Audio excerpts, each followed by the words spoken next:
I'm here with David Devine. Thank you very much for joining me, David. Absolute And pleasure. could we start off could you just tell me a little bit about sort of your background and your expertise?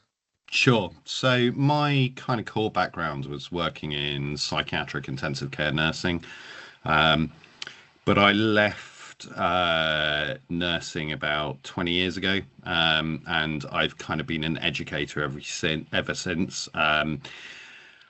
I'm the lead Oliver McGowan trainer for dynamic training, which obviously we're going to talk about in probably a lot more detail. But I've also done lots of other things. I'm also a guest university lecturer for final year nursing students. And in some respects, more importantly, I'm also a public speaker. Specifically on the topic of autism, because I am diagnosed autistic. Okay. And like how old were you when you got that diagnosis? Oh, this is a really fun question because one of my autistic traits is I have absolutely no concept of longitudinal time. Um, so what I mean by that is I can kind of get up in the morning and I can go through a morning routine that hasn't changed for a very long time. And I don't need a watch, and I can say to you, and I get up at a different time each day because I'm traveling all over the place. But I can, without looking at a clock, say the time is now exactly 6:14, and I will be completely correct. However, if you say to me, how long ago did that happen?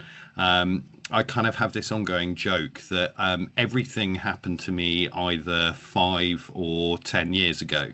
Right. So if you look at any of the talks I've given, for example, and embarrassingly, there are some on YouTube and places like that. Um, you will hear me say this exact thing. I don't know, it could have been 5 years ago, could have been 10 years ago. I think it Okay, was either five closer or to, 10. no, but actually, in terms of my diagnosis, I think it was probably closer to about 15, 20 years now. It's a long time ago, Right. Always going in multiples but of five. oh, completely. It's Yeah. easier. I can cope with that. Okay. All right, good. And what kind of things do you give talks on? Um, so predominantly I will give talks, either clinical talks or non-clinical talks on autism. I've given a lot of talks both in the UK and also internationally, on either specifics around understanding autism, or if they're kind of non-clinical talks, they tend to be more about my experiences as an autistic person. Um, Okay. Both of which are kind of really valid. I guess the clinical stuff is a lot more important because that's directly impacting people. And it also kind of links into the work I do with Oliver McGowan. Right, okay. And can you tell me a bit more about Oliver McGowan? So I think the majority of people with learning disabilities and also autistic people are deeply grateful to Paula McGowan and her family Mhm. for starting the and fighting for Oliver's training. Yeah. I think, as an autistic person, when I read about Oliver's experiences and what went wrong in his treatment, it Yeah. made me scared and upset because, like a lot of autistic people, I'm only one step removed from easily being in Oliver's situation, even though I've got a clinical background. And Yeah. I don't, I don't know how Paula has managed to channel her what can only be described as just absolute upset into this incredible program. And the fact that we have the opportunity as a group of people to impact and change the thinking of so many clinical people up and down the country. I just think it's one of the most profound and beautiful things that we've had the opportunity to do. And, in my own little way, I would love to actually have this mini opportunity to kind of say to Paula and her family, hey, thanks, because Yeah, on behalf of the autistic community, which is obviously who I represent, that's an extraordinary privilege that she has and her family have given us, and that's wonderful. So yeah. absolutely. Yeah, I've experienced the training myself actually. I sat in on it, and I 100% agree. It it really does make a big difference. Um, a lot of the people there felt quite moved by it. So can you talk me through your specific role within the training? So, I'm officially I'm the lead Oliver McGowan trainer for dynamic training. And what does that mean? So my kind of core role is I'm responsible for all of the trainers and co-trainers, and more specifically their development, and kind of guiding them through the delivery. We as an organization have been incredibly privileged to have a huge number of trainers work with us, both as facilitating trainers and also co-trainers. And they have done an outstanding job. I mean, it's been extraordinary. When you look at the kind of feedback that we've had as an organization working for lots of ICBs and various other organizations around the country, we seem to have had nothing but fantastic feedback. And that is an absolute testament to all of the trainers that we employ. And I just think it's incredible. And I'm very lucky to be the person that gets to work with them and kind of help them develop on a daily basis. That's really lovely. What would you say is the impact of this training being delivered by people who have experience with autism and a learning disability instead of just, a random person just delivering the training? I'm not entirely sure that you can properly quantify that. What I will say is that I was delivering a course last week, and there was a consultant on that course who was basically moved to tears, and Right. at the end kind of came up and said, you have changed my relationship with my son. And their son is autistic, and if that's the impact that it's having, then wow, what on a clinical level, where do we take that? And it's another reason why this training has got to go on, and why all Paula's efforts in terms of the driving this forward are so critically important. That's really good. Yeah, that is an incredible thing. Um, can you talk to me about how your experience with autism has allowed you to like form a relationship with the other co-trainers like this? It's interesting. One of the kind of key topics that we talk about in the training is a concept called the double empathy problem. Mm, Um, and in essence, the double empathy problem, and a lot of people I think misunderstand it, but the double empathy problem is about the breakdown of communication between autistic and non-autistic person. right. Um, and that leads to an awful lot of problems on a clinical level. But in terms of as an autistic person communicating with other autistic people, we get each other. One of the most profound things that I've found from this training was the connections that I made with all of my fellow trainers. Yeah. Suddenly I was with a bunch of people who we don't have to explain ourselves to each other. We just get each other.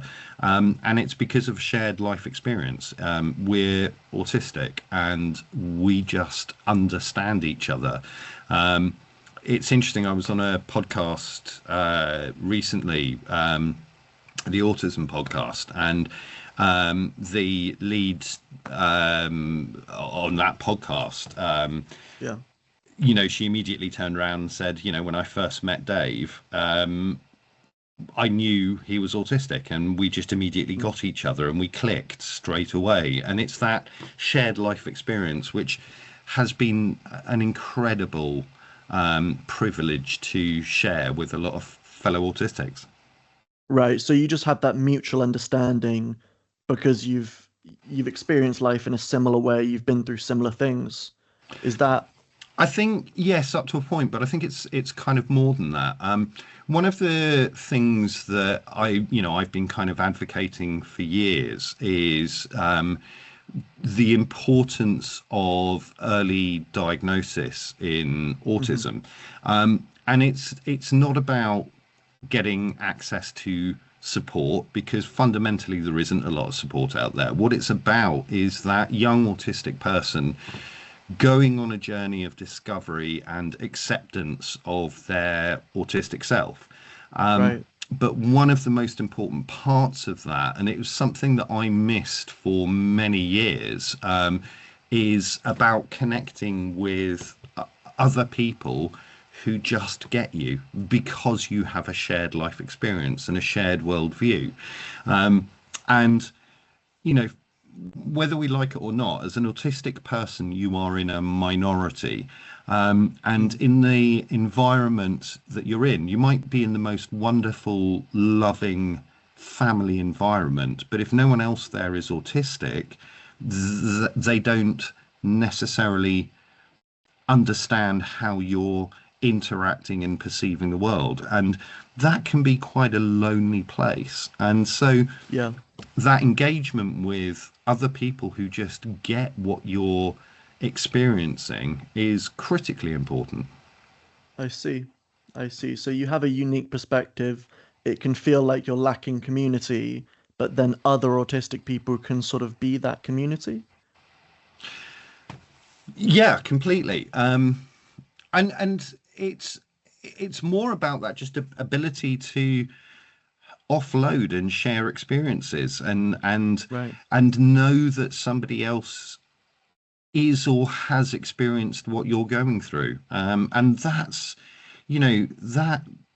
that shared humanity is deeply important for all of us. So yeah. Absolutely. Okay. That's beautiful. Um, how would you say healthcare is different for someone on the autistic spectrum?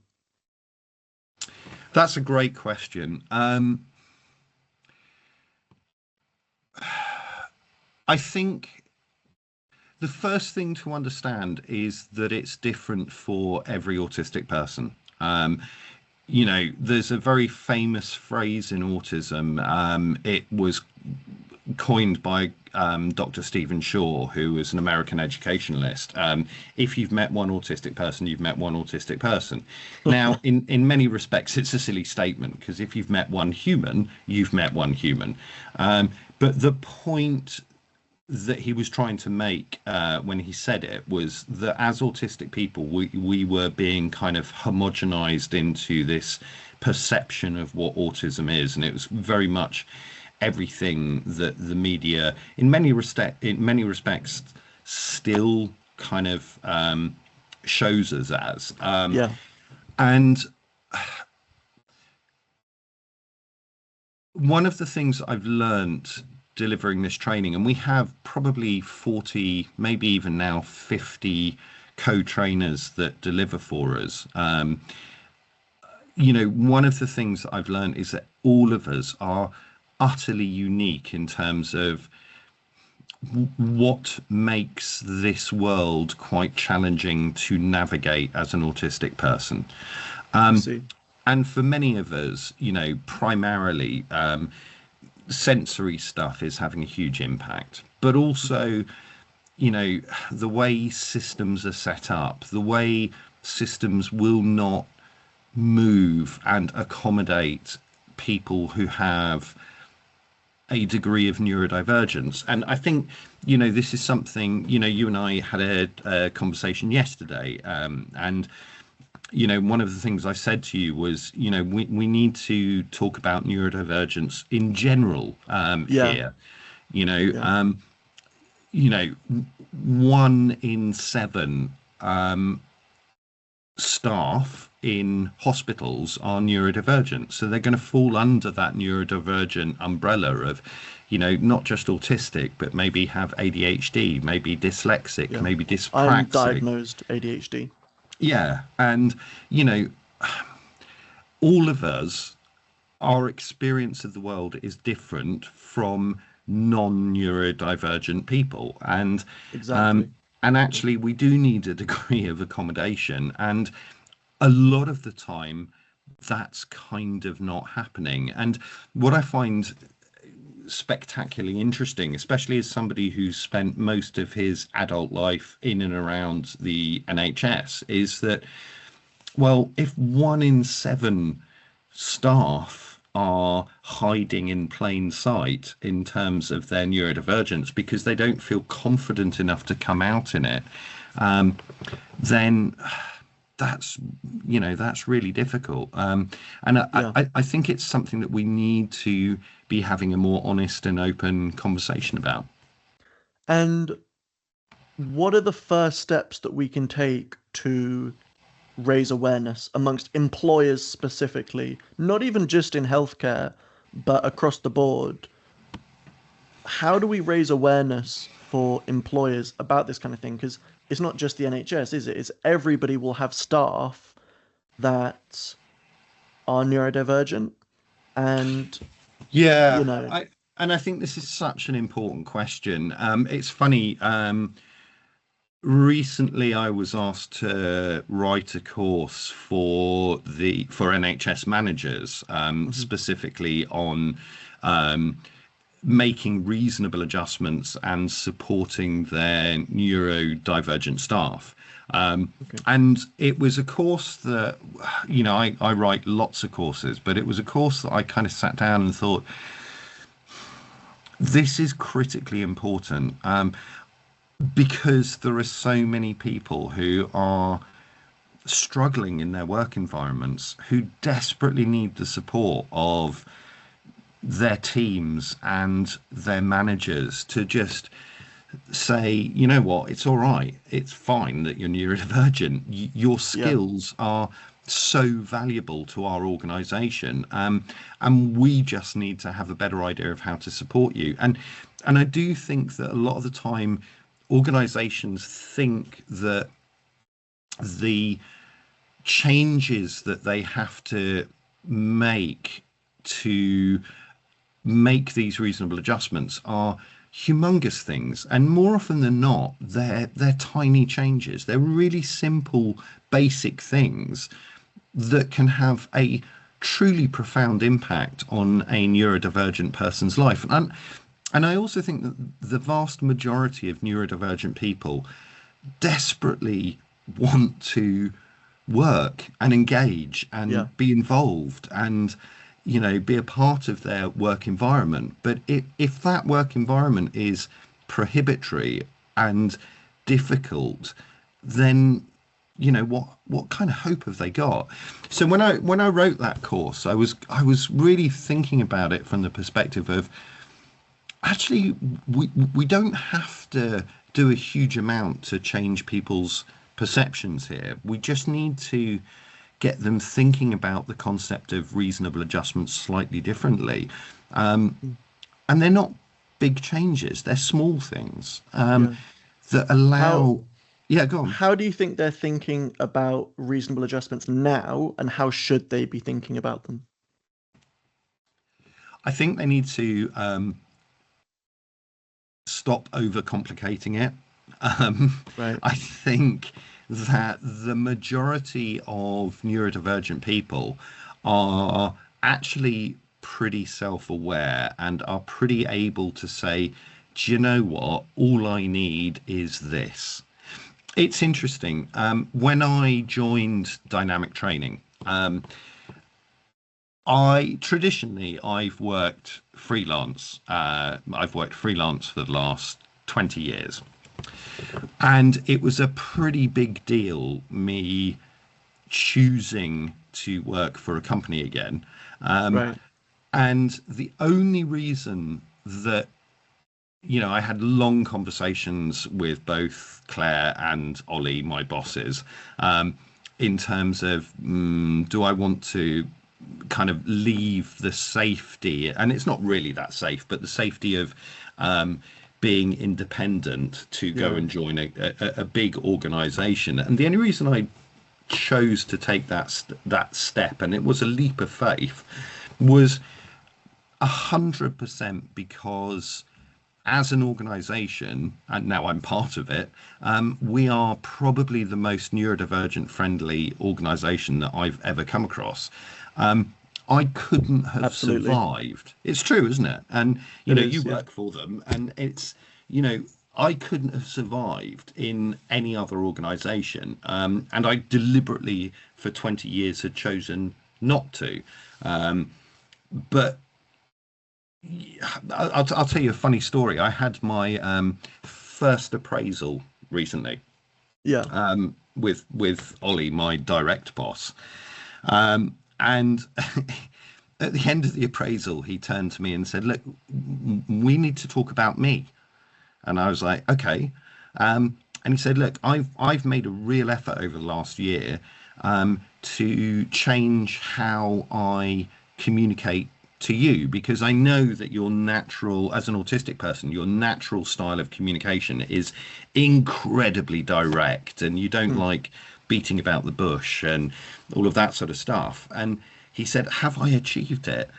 And I was kind of blown away because I actually hadn't even considered it. And he had made such an incredible effort. But actually, it wasn't that much effort. But the impact that that has had on my working life in the last year was incredible. I Yeah. just felt comfortable. And felt and still feel that, I can get on the phone to him and just say, I'm frustrated or I'm happy Hmm. or I'm cross, I'm whatever it is, and he will talk to me in the way that I need him to talk to me. And that hasn't required an enormous pivot from him, but it's had a profound impact on this autistic person. And it's Yeah. allowed me to work kind of without any real difficulties. And that's pretty special.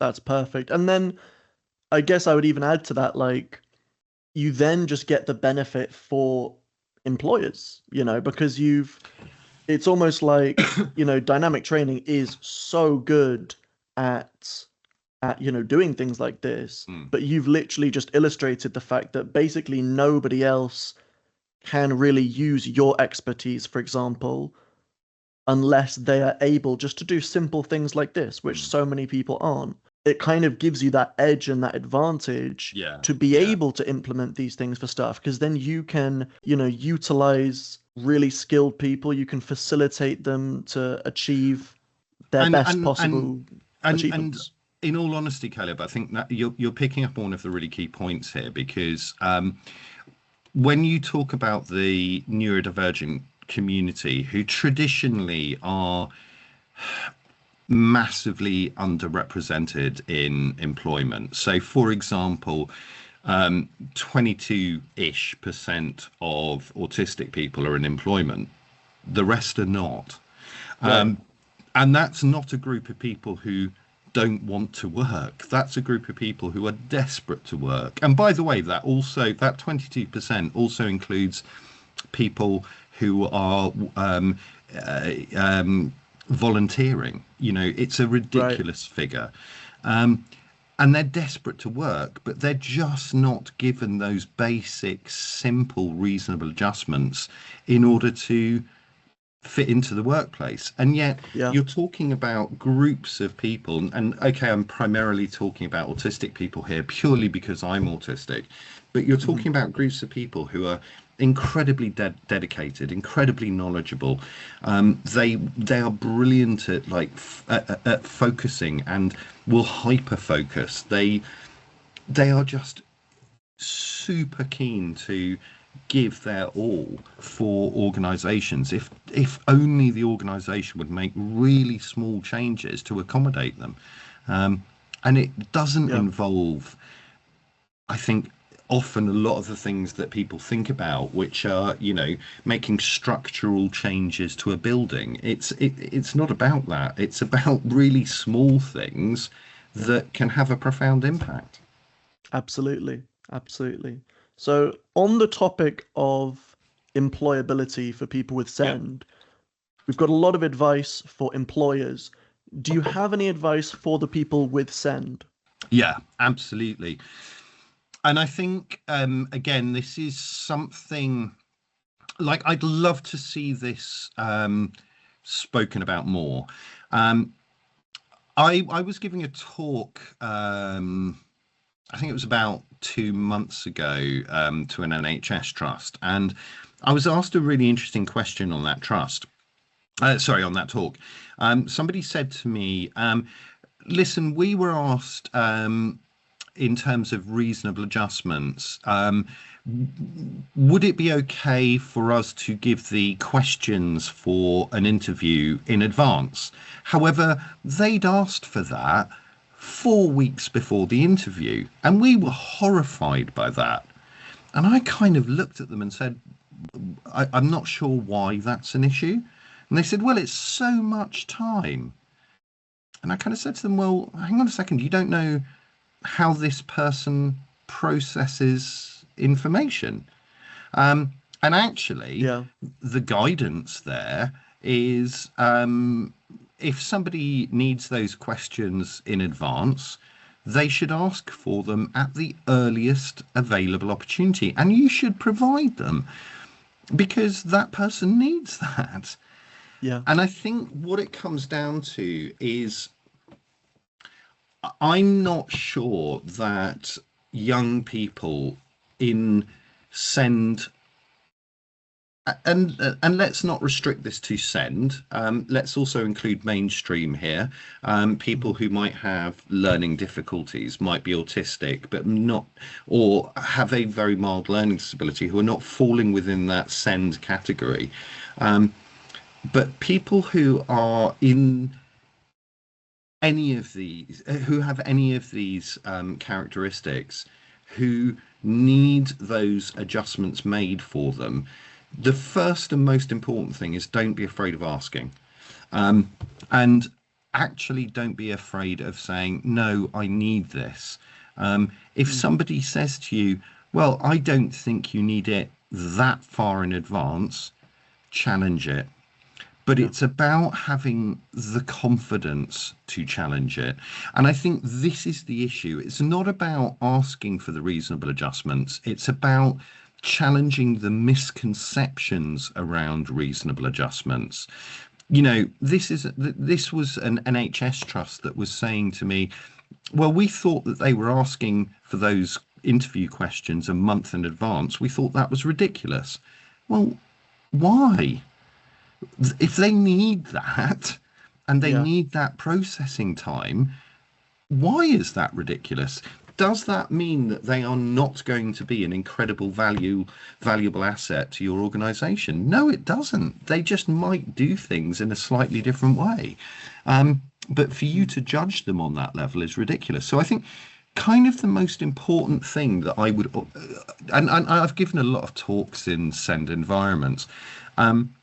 The most important thing I would say is challenge people's misconceptions, because there are so many misconceptions out there, Yeah. about what is reasonable. And don't be afraid to say, yes, but that doesn't quantify what I need on a reasonable level.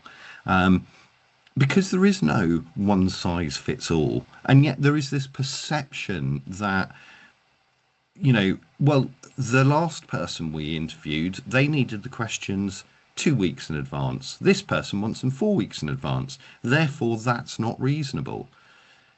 Mm. We're all individual human beings. We all Yeah, have different abilities.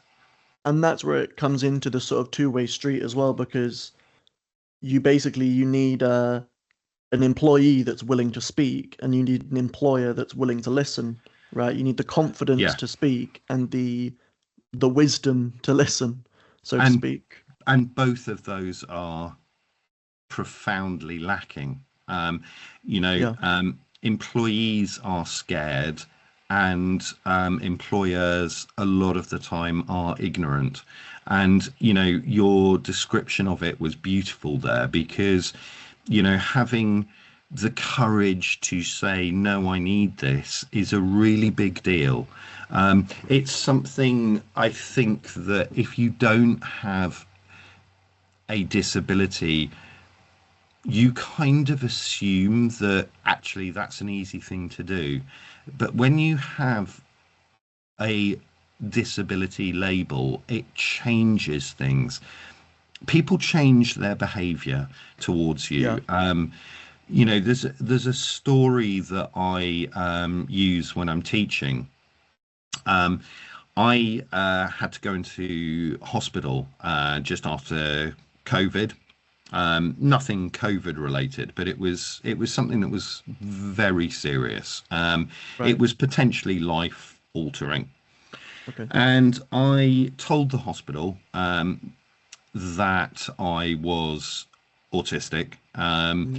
and it would be really, really, really helpful if I could have a side room because of all of my sensory issues.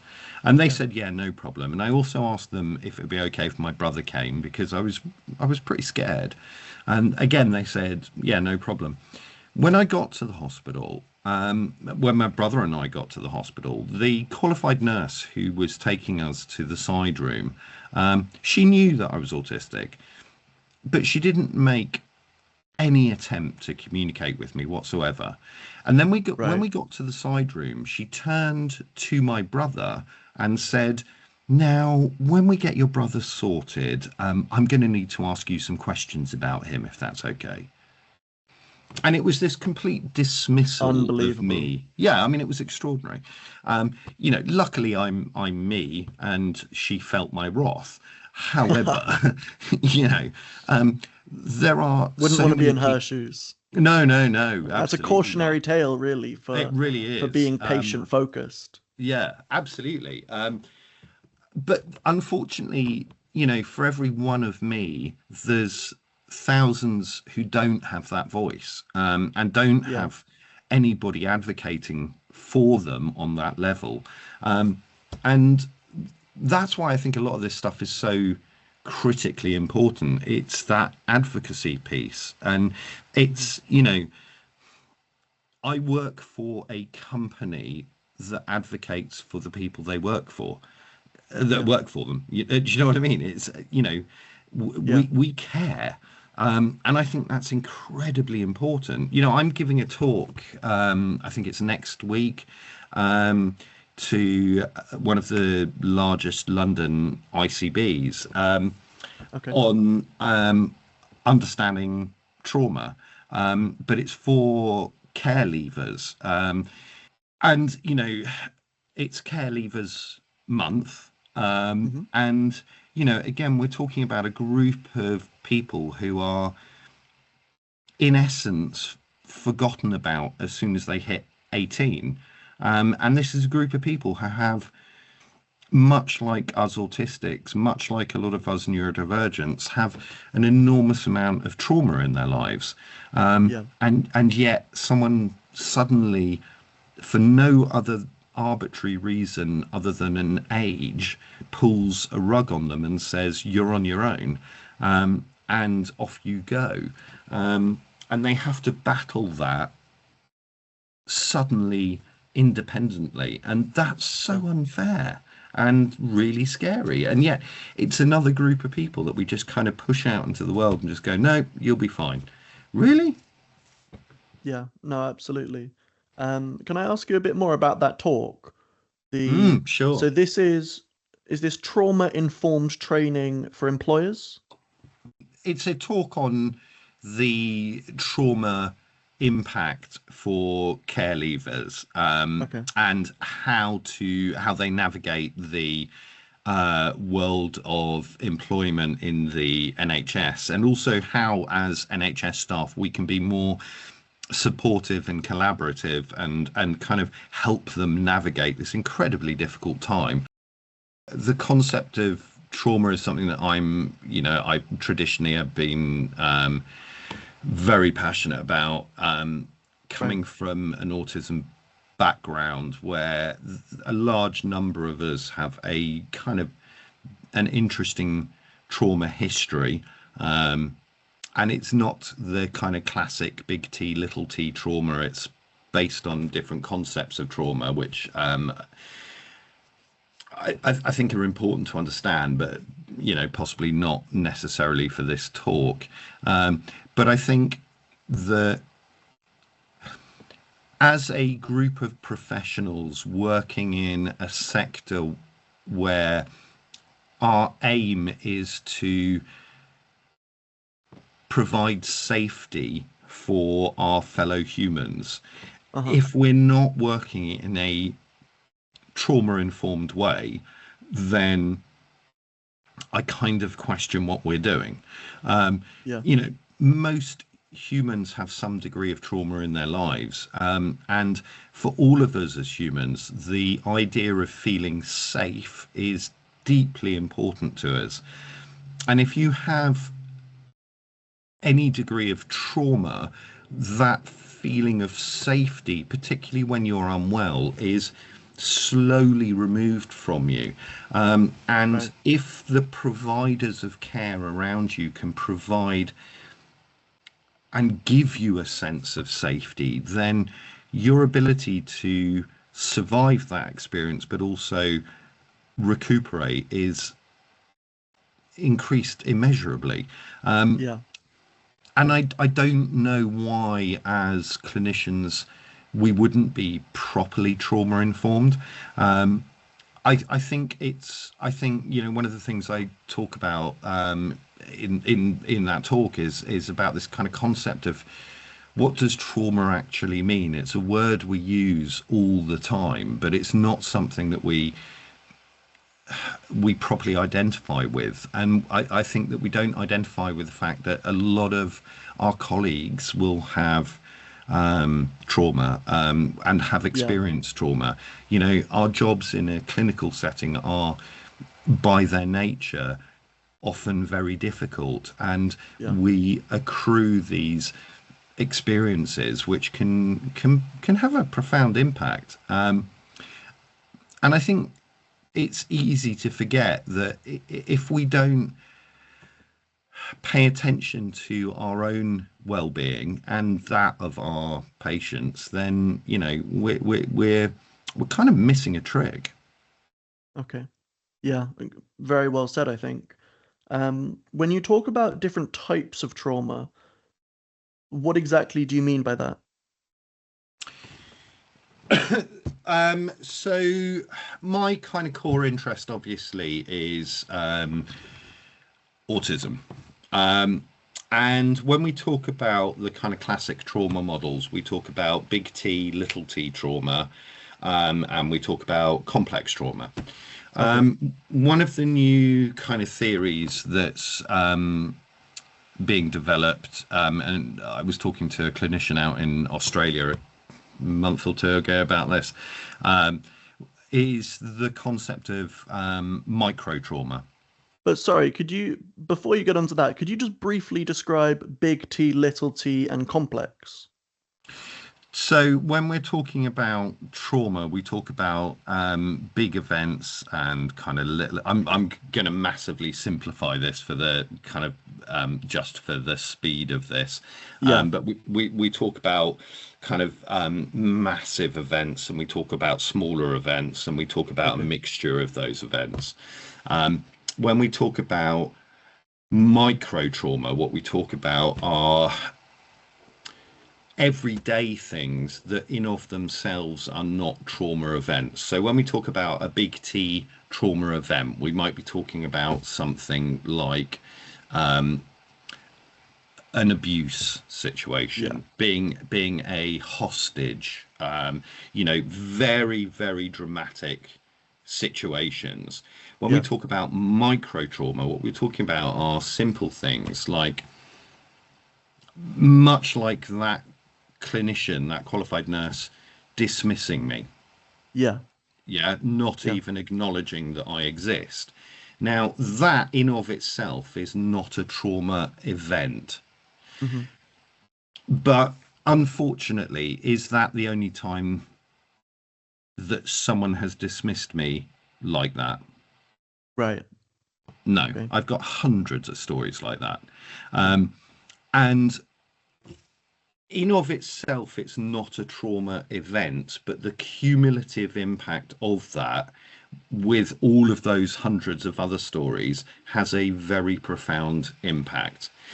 And Okay. when we're talking about autistic people, we tend to have a much bigger kind of sensibility to that emotional impact, and Hmm. therefore the emotional impact of it is significantly higher.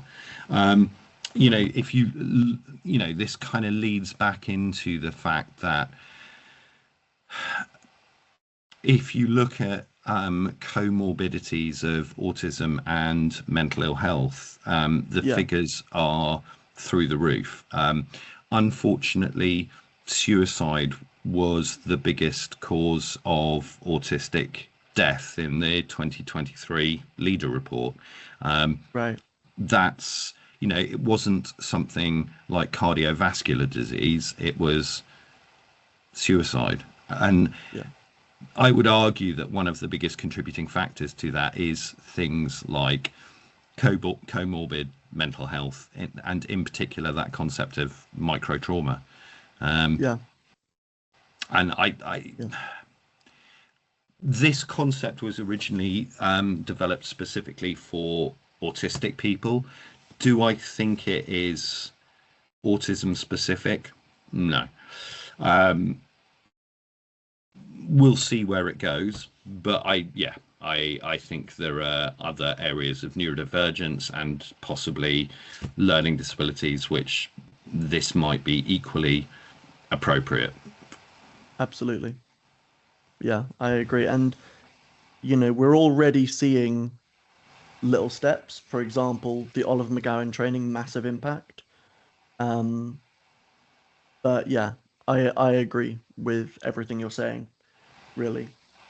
Um, how do we provide long-term solutions instead of sort of always just, you know, putting a band-aid on the wound? How are we putting a band-aid on the wound? Well, I just mean that people might be um But I think it's a really people important what I mean question. is what I really mean is people like to try and take it almost case by case instead of looking at sort of fundamental changes But but to a but system. okay, but let's take a step back. What band-aid is being put on the wound at this moment in time for autistic people, for example? Because I don't think that there is one that is being put on at the moment. I'll quite happily talk about the band-aid that I think that needs to go on, but Okay. I find that this is something I hear quite often where people say, well, we're doing this, and then when I kind of challenge it and say, well, okay, what's being done? Like I, I think you're going to struggle to answer that question. Yeah, I mean, what I really mean is people might, like, let's say you need a reasonable adjustment. People might almost be okay with putting in like a reasonable adjustment, but they might not be providing like organization-wide education to their So entire is staff that about this kind of thing. exactly? So is that actually a reasonable adjustment? Or is that something that might help one autistic person once in their life? And therefore, it's not technically a reasonable adjustment. So how would you define reasonable adjustment? It's what that person needs. And let's be very clear here, you do not need an autism diagnosis to request reasonable adjustments. And I think it's Yeah. really important that people understand that. But it's what that person is going to need at that moment in time. I mentioned earlier Okay. that, I've got, as an autistic person, I've got a ton of sensory issues. Hmm. On a sensory level, there are so many things that impact me. I was joking with you yesterday that I got my haircut yesterday. Yeah. Um, Yeah. and, Fresh trim, by the way. I like it. yeah, cheers. For me, that's a monster big deal. I get my hair cut maybe 3 times a year, if that. And the reason for that is that, well, I can touch my head, but if you touch my head, it feels like you're sticking pins in my head. It's Right. getting my hair cut is a really unpleasant experience. It's not a joyful experience.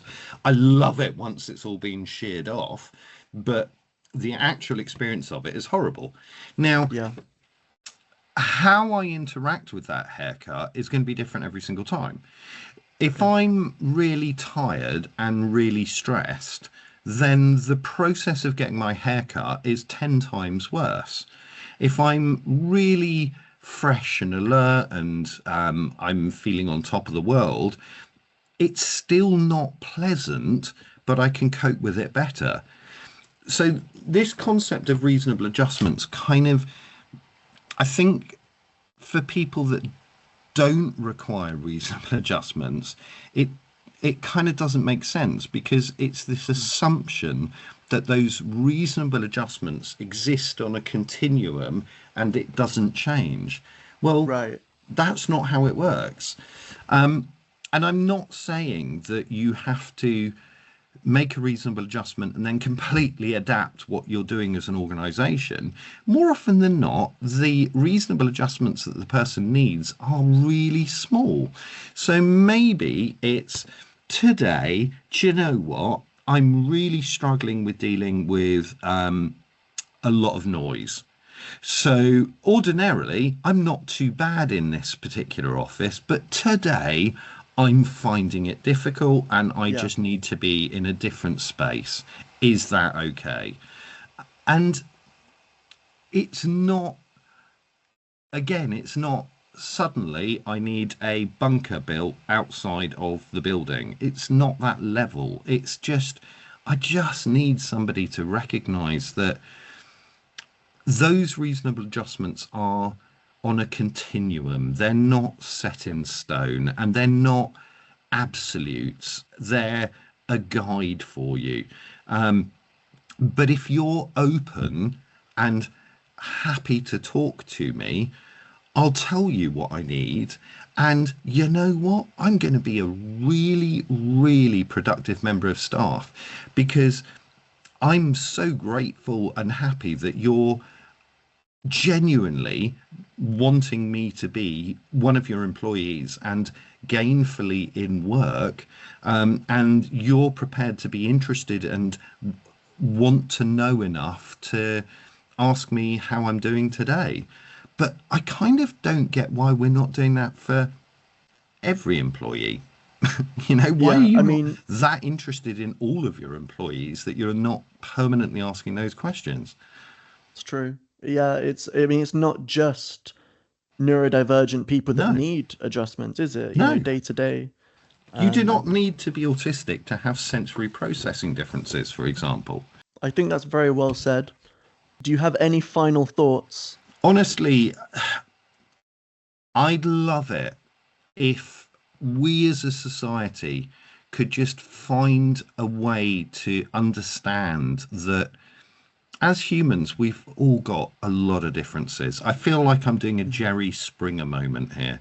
You know, it's a kind of look after yourselves and each other moment, but Yeah. it's an absolutely, I think it's a basic thing, you know, and again, for somebody who's spent most of their life in the NHS, I just want to be in an environment and in a world where we just take a few extra seconds to be a bit more accommodating for each other. It's not a huge amount to ask. Yeah. And also, it's not just about that accommodation, it's about recognizing that those differences might not make sense to me, but I'm going to accept them. Okay. Well, yeah, that's a really beautiful sentiment, and it's also just a really practical bit of advice for employers, and not even just employers, but anybody who kind of has a relationship with any human, really. I Yeah. mean, it really comes down to The that. next person you meet in the pub, it Yeah. doesn't matter. Yeah. Okay. Well, thank you so much for sharing your thoughts and your expertise, David. Absolute pleasure. It's been a lovely conversation.